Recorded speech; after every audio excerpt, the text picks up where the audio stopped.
Oke ibu-ibu masih semangat ya. Nah pada hari ini kita akan melanjutkan materi yang tadi, tetap masih dalam modul perlindungan anak. Sudah mulai tadi sudah banyak yang kita pelajari ya ibu-ibu ya. Harus diingat itu tentang perlindungan anak ya, tentang hak anak dan semacamnya. Nah pada saat ini materi pada hari ini kita lanjutkan materi sebelumnya, yaitu tentang apa? Penelantaran anak.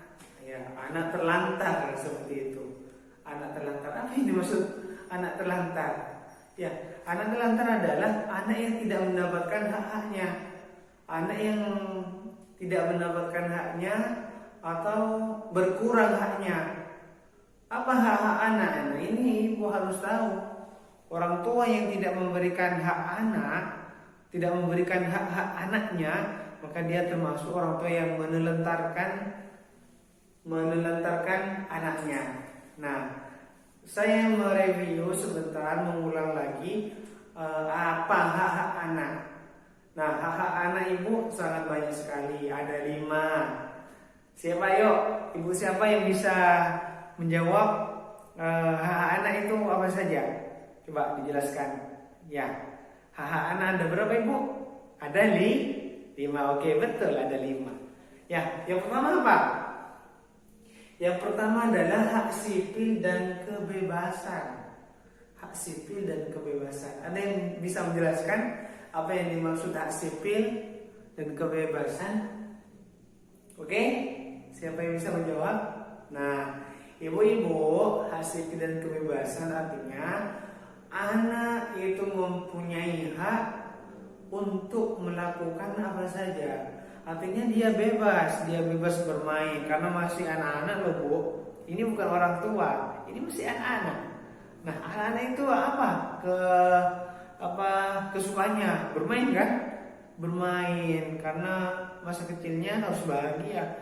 Dia bermain, tidak ada anak yang sedih, enggak. Anak itu mesti ceria. Dia bermain bersama temannya, bermain apa saja, bahagia. Nah, hak anak itu, kebebasan itu jangan ibu ambil. Artinya maksudnya jangan diambil, jangan langsung dilarang. Ketika anak-anak enak bermain, terus ternyata ibu nyuruh anaknya belajar dengan nada marah-marah. Tidak seperti itu. Meskipun belajar baik, tapi anak juga mempunyai hak. Hak apa? Hak bermain itu. Boleh nggak kita mengajak anak kita belajar? Tapi harus dengan nada yang baik ya, oke? Nah, apakah kebebasan itu sebebas-bebasnya? Diberikan kebebasan terserah anak melakukan apa saja. Apakah seperti itu? Ya tidak juga. Meskipun anak diberikan kebebasan, tetap orang tua harus mengontrol anaknya. Dia bermain apa, dia bermain dengan siapa, apa saja yang dia lakukan. Ya tetap kita sebagai orang tua, tetap kita kontrol anak kita. Biar tidak salah pergaulan atau tidak melampaui batas ya. Oke, paham ya? Anak bebas bermain, bebas melakukan apa saja, tapi orang tua tetap mengontrol anak. Paham ya? Oke, sip. Yang kedua, siapa yang bisa? Yang kedua apa? Yang kedua adalah hak lingkungan keluarga dan pengasuhan alternatif. Lingkungan keluarga. Nah, ini ketika ibu sibuk contohnya ya, orang tua sibuk, ayah sibuk, ibu sibuk, kerja mulai pagi sampai sore sampai malam. Nah, hak anak gimana? Seperti itu bu. Apa yang harus ibu lakukan? Wah, ibu-ibu, meskipun ibu atau ayah sesibuk apapun sampean, tetap anak mempunyai hak. Hak apa? Ya hak lingkungan. Bagaimana kasih sayang seorang ibu kepada anak, bagaimana pengasuhan ibu kepada anak, itu mempunyai hak anak ibu. Jangan semata-mata ibu kerja terus ditinggal anaknya. Tidak. tetap orang tua tetap harus bisa mengasuh anaknya. Bagaimana caranya? Ya harus mengatur. Waktunya ibu harus diatur. Kerja oke lah, kita kerja mulai jam 7 sampai jam 4 jam 3. Nah, ketika nyampe rumah, apa yang harus ibu lakukan? Ya harus bersama anak ibu. Tinggalkan aktivitas yang lain, contoh main HP atau nonton TV. Tinggalkan itu dulu. Ibu harus bersama anak, lakukan yang terbaik bersama anak, karena itu adalah golden chance. Apa itu istilahnya? Ya, kesempatan terbaik yang harus ibu lakukan bersama anak, biar anak mendapatkan kasih sayang dari orang tua. Soalnya ketika anak tidak mendapatkan kasih sayang dari orang tua, apa yang terjadi? Dia akan mencari kasih sayang yang lain. Ini bahaya ini. Ya, ibu lah harus memberikan hak lingkungan. Oke? Lanjut, apa yang ketiga? Yang ketiga adalah hak kesehatan dan kesejahteraan dasar. Hak kesehatan dan kesejahteraan dasar. Ada yang bisa menjelaskan? Nah, itu hak kesehatan artinya apa? Kita sebagai orang tua, apapun kondisi orang tua, meskipun seumpama kita termasuk orang yang kurang mampu, kurang sejahtera, tetap anak mempunyai hak kesehatan. Nah, ibu-ibu sekarang sudah banyak program pemerintah yang memberikan hak kesehatan bagi warga yang kurang mampu.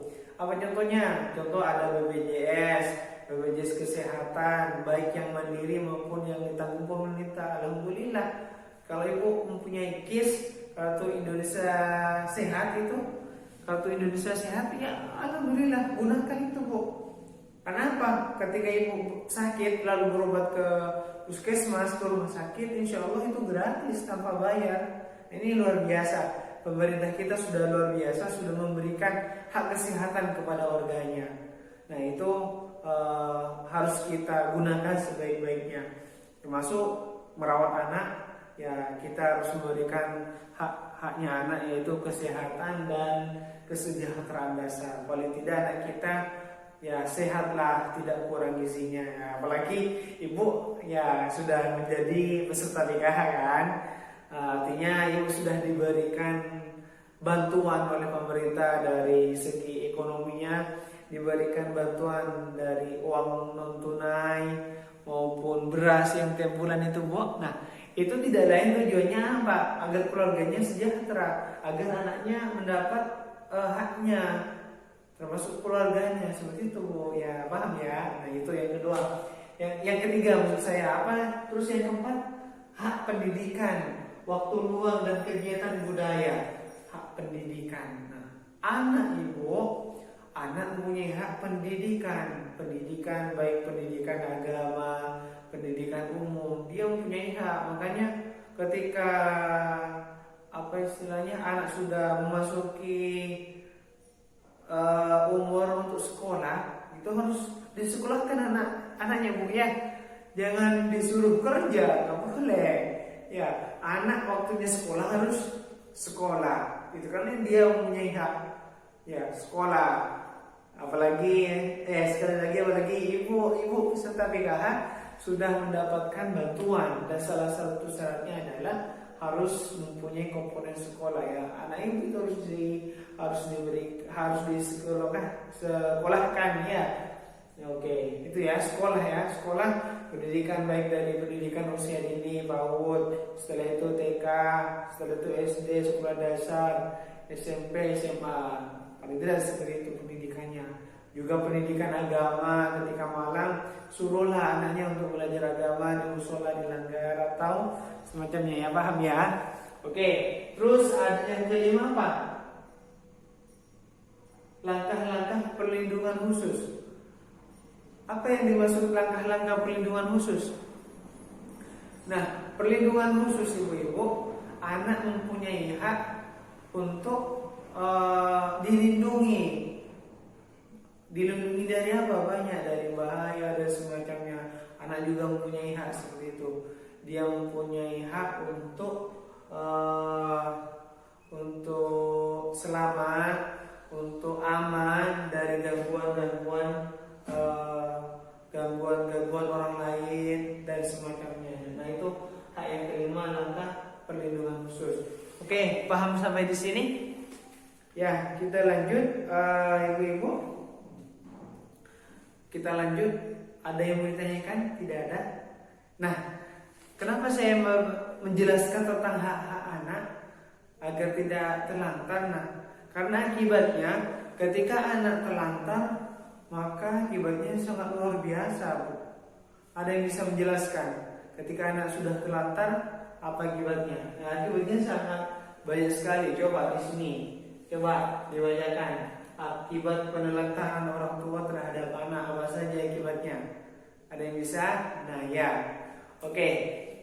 Yang pertama, ketika anak terlantar, akibatnya yang pertama adalah satu, akan putus sekolah. Ya, sangat kasihan ketika anak sudah putus sekolah, padahal dia mempunyai masa depan ya. Makanya dia mempunyai masa depan, dia harus mendapatkan pendidikan karena hanya adalah pendidikan. Tidak boleh putus sekolah. Yang kedua apa akibatnya? Kurang gizi. Ketika anak tidak dirawat, Bu, tidak dirawat dengan baik, tidak diberikan haknya dengan baik, maka dia akan kekurangan gizi. Nah, ketika kurang gizi apa? Bisa jadi sakit-sakitan dan seterusnya. Oke? Yang ketiga apa? Bisa celaka, luka atau sakit. Kalau orang tua tidak bisa menjaganya, tidak bisa menjaga anaknya, maka bisa jadi akan membahayakan anak, bisa celaka, bisa luka, bisa sakit. Nah, itu perlu ibu lakukan ya. Atau bisa digigit binatang, atau suka sering ketakutan, tidak berani karena dia merasakan sesuatu, mengalami sesuatu sehingga dia ketakutan dan tidak berani. Apalagi akibatnya seterusnya bisa kemampuan berbahasa rendah. Nah, kemampuan berbahasa rendah kenapa? Karena kita tidak mengajak anak kita untuk belajar, contohnya tidak mengajak anak berkomunikasi dengan kita. Kita tidak memberikan hak anak tentang kasih sayang, sehingga bahasa anak itu rendah, tidak memberikan pendidikan kepada anak. Nah, ini salah satu akibatnya. Atau juga anak merasa tidak aman, takut karena ibu tidak menjaga atau susah bergaul, juga mengalami masalah punya sendiri pada masa yang akan datang. Sangat banyak sekali. Ini yang bisa saya sebutkan. Yang lain banyak sekali akibatnya ya. Banyak sekali akibat dari penelantaran anak. Oleh karena itu, ibu-ibu sekalian, kita sebagai orang tua, kita harus menjadi orang tua yang baik, sebagaimana dijelaskan di modul yang pertama, menjadi orang tua yang lebih baik. Nah, seperti itu. Kita sebagai orang tua harus mengerti bagaimana kondisi anak, harus mengerti tentang kemauan anak, harus mengerti tentang hak-hak anak, sehingga kita bisa memberikan hak-haknya anak. Biar anak kita, ibu, menjadi anak yang hebat, yang luar biasa, menjadi anak-anak yang sukses dunia dan akhirat, menjadi anak-anak kebanggaan orang tua, kebanggaan keluarga, dan kebanggaan kita semua. Oke, paham ya? Saya berharap ibu-ibu bisa menjadi ibu yang lebih baik lagi, yang mengerti tentang haknya dan bisa memberikan semua hak anak, sehingga tidak terjadi lagi penelantaran anak. Oke, tetap semangat, ibu-ibu tetap semangat, terus memberikan yang terbaik kepada